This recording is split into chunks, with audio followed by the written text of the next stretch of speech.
Hello दोस्तों, welcome everyone to dear मित्रों। तो दोस्तों, आज का हमारा टॉपिक जो है वो है sale of conversion of partnership form into the company. इस टॉपिक की रिक्वेस्ट जो है हम लोग को कमेंट सेक्शन में हमारे स्टूडेंट ने की थी, जिसमें उन्होंने बोला था क्वेश्चन नंबर 6 हम लोग को सॉल्व करवा के दीजिएगा। प्लस उनका कुछ डाउट है कैश एंड बैंक की एंट्री के रिलेटेड, तो वो डाउट भी आज मैं यहाँ पे क्लियर करने की हमारी पूरी की पूरी कोशिश करूंगी। तो दोस्तों, क्वेश्चन नंबर 6 में हम लोग को 3 पार्टनर्स के बारे में बताया है। एक तो बंसरी है, दूसरा मुरारी और तीसरा बीन है। तो ये तीनों पार्टनर के हम लोग को बैलेंस शीट दे दिया और हम लोग को एडिशनल इंफॉर्मेशन दे दिया। ठीक है, शुरुआत करते हैं। सबसे पहले जब भी हम सेल और कन्वर्जन ऑफ पार्टनरशिप फॉर्म करते हैं तो हम लोग को शुरुआती रफ वर्क ही करना पड़ता है। तो दोस्तों, मैंने यहाँ पे रफ वर्क के लिए एक स्पेस छोड़ा हुआ है।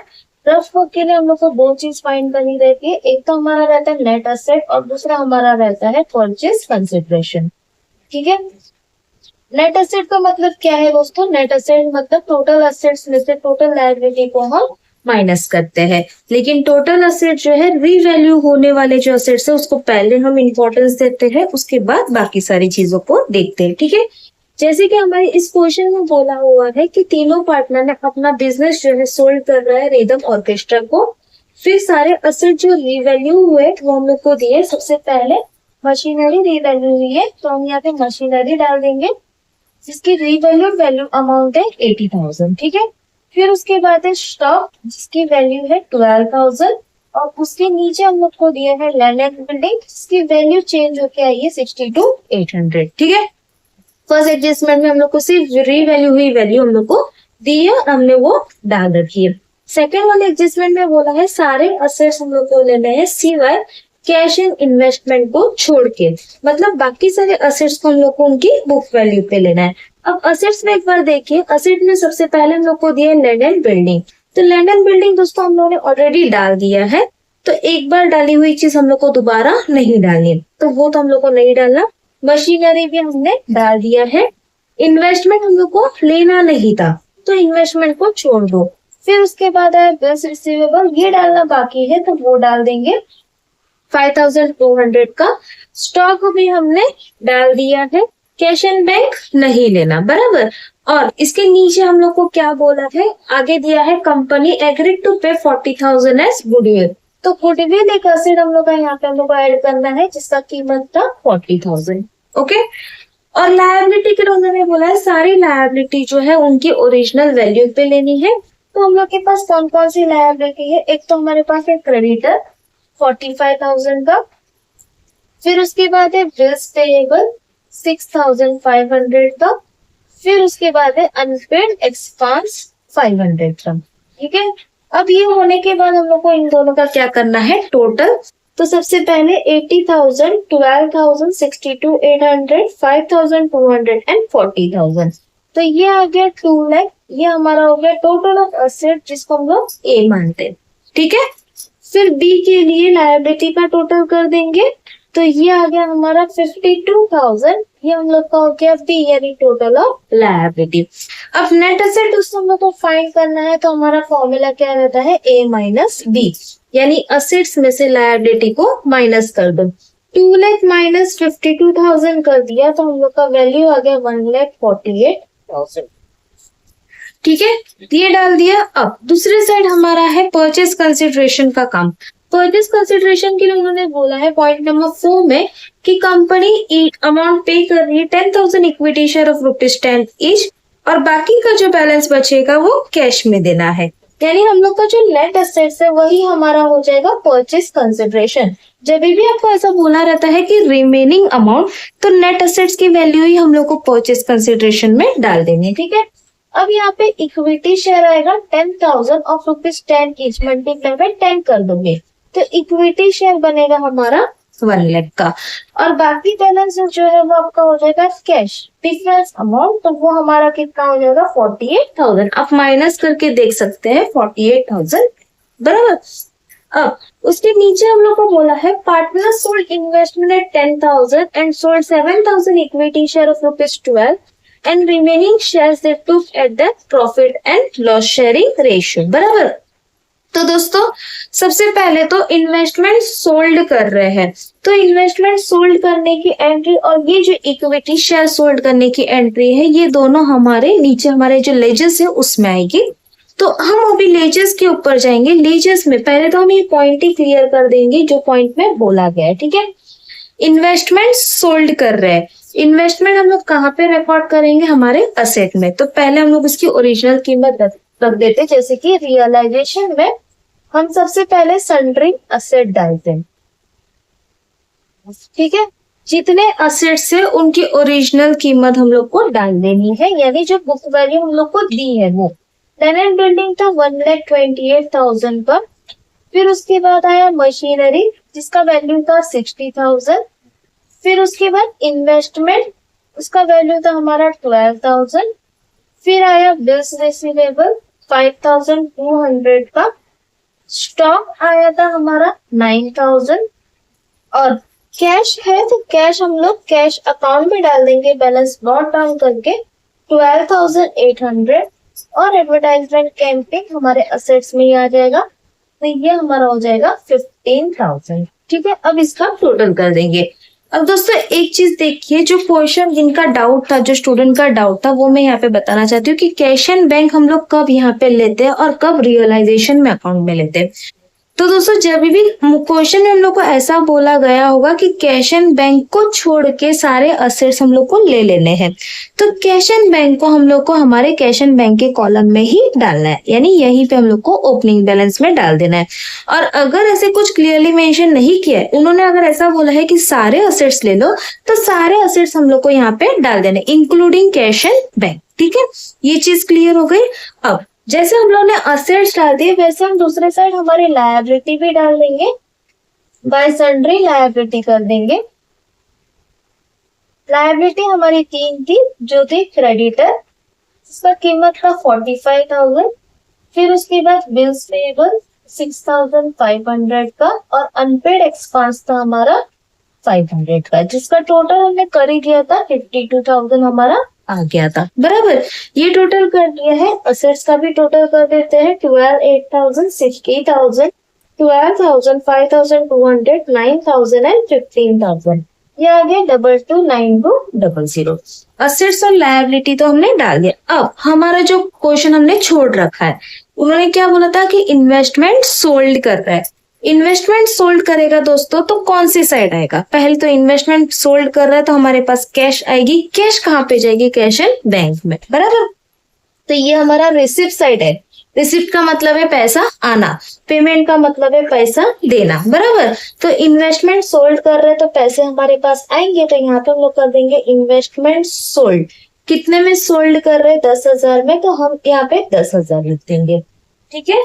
फिर उसके बाद उन्होंने क्या बोला है, उन्होंने बोला है कि 7,000 का इक्विटी शेयर बेच रहे हैं, कितने रुपए में, 12 रुपए में। तो हम लोग को प्रॉफिट कितने का हो रहा है दोस्तों, 2 रुपए का प्रॉफिट हो रहा है ना। तो हम यहाँ पे क्या कर देंगे, देखो यहाँ पे हम लोग का इक्विटी शेयर था 10,000, ठीक है। 7,000 का इन्वेस्टमेंट हम लोग बेच रहे हैं, बाकी का कितना बचेगा, 10,000 में से 7,000 चला गया तो 3,000 बचा, ठीक है।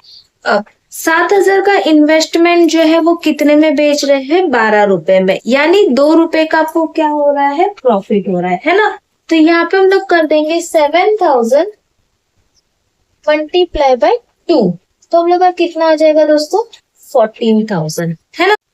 हमारे रियलाइजेशन अकाउंट में डाल देना है। सबसे पहले हम ये जो इन्वेस्टमेंट सोल्ड कर रहे हैं वो डाल देंगे कैश एंड बैंक, और ब्रैकेट कर देंगे इन्वेस्टमेंट सोल्ड, कितने में सोल्ड किया, 10,000 में, बराबर। और दूसरी ये जो 14,000 वाली एंट्री है वो डाल देंगे by cash and bank equity cash share sold, और वो कितना हो जाएगा हम लोग का 40,000, ठीक है। ये हो गया दोस्तों। अब उसके बाद हम लोग को यहाँ पे क्या डालना है, हम लोग का जो परचेज कंसिडरेशन का अमाउंट है हम लोग को यहाँ पे वो डालना है। परचेज कंसिडरेशन का अमाउंट कितना है, 1,48,000, ठीक है। 1,48,000 दो चीजों से बना था, एक तो इक्विटी शेयर और एक हमारा था कैश। तो कैश एंड बैंक का अमाउंट तो हम डायरेक्टली कैश एंड बैंक में ही डाल देंगे, कैश अकाउंट कर देंगे 48,000। और जो इक्विटी है, इक्विटी अभी हम लोग को 1 लाख नहीं देनी, इक्विटी हम लोग को कितनी देनी है, 3,000 इंटू 10 कर देंगे तो 30,000 जो है वो हम लोग की इक्विटी शेयर देनी है।